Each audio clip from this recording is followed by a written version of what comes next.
ना किसी से ईर्ष्या, ना किसी से होड़, मेरी अपनी मंजिलें, मेरी अपनी दौड़। Hello everyone, I am Sween Saini, career consultant, life coach and clinical psychologist.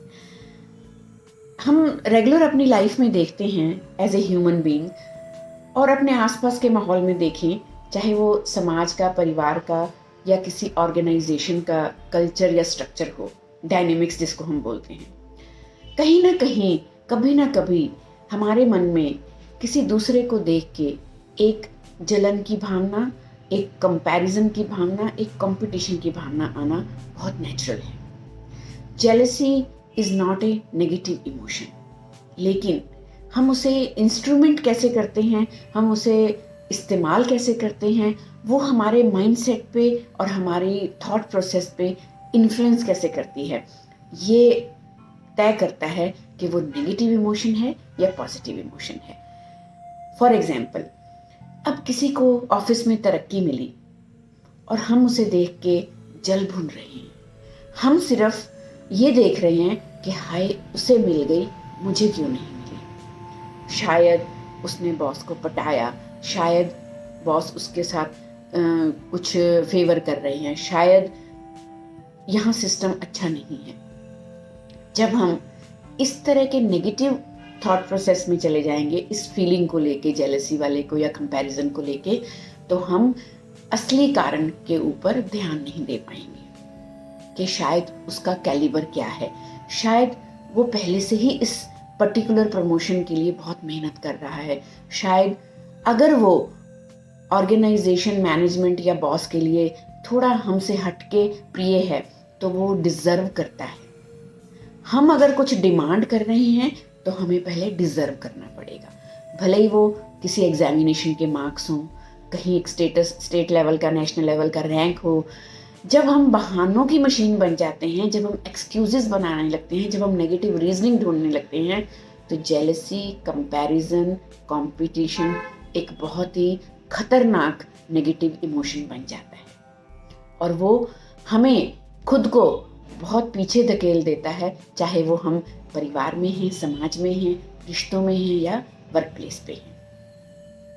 तो ऐसा क्या किया जाए कि हम ये जो नेचुरल इमोशन ह्यूमन बीइंग की तरह आती है, इसे ट्यून कैसे किया जाए, इसे बैलेंस कैसे किया जाए। सिर्फ एक ही फार्मूला है कि पहले रीजनेबल थिंकिंग के साथ, लॉजिकल थिंकिंग के साथ, फैक्ट्स को ध्यान में रखते हुए, एजम्पशंस को नहीं, गेस नहीं लगाने, इमेजिन नहीं करना, विजुअलाइज नहीं करना, क्योंकि हम human being by default negative assumptions की मशीन है।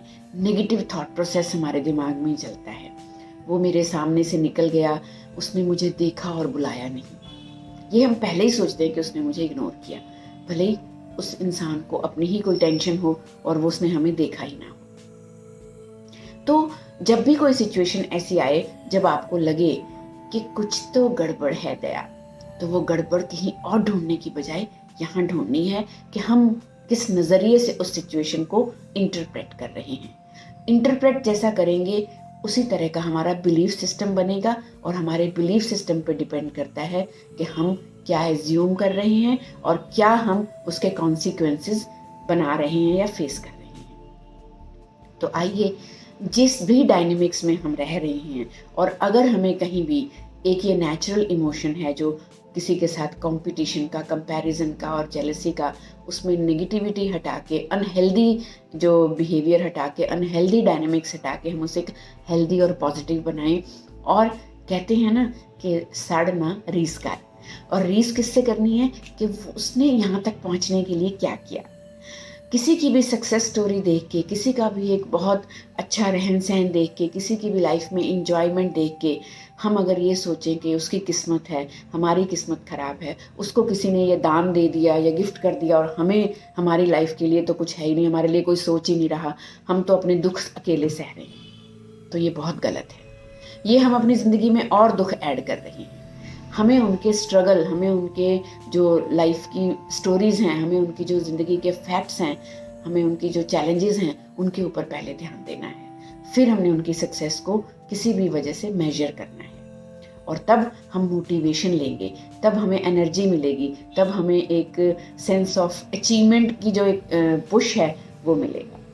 तो आइए मिलके अपना और अपनों का ख्याल रखें। शुक्रिया।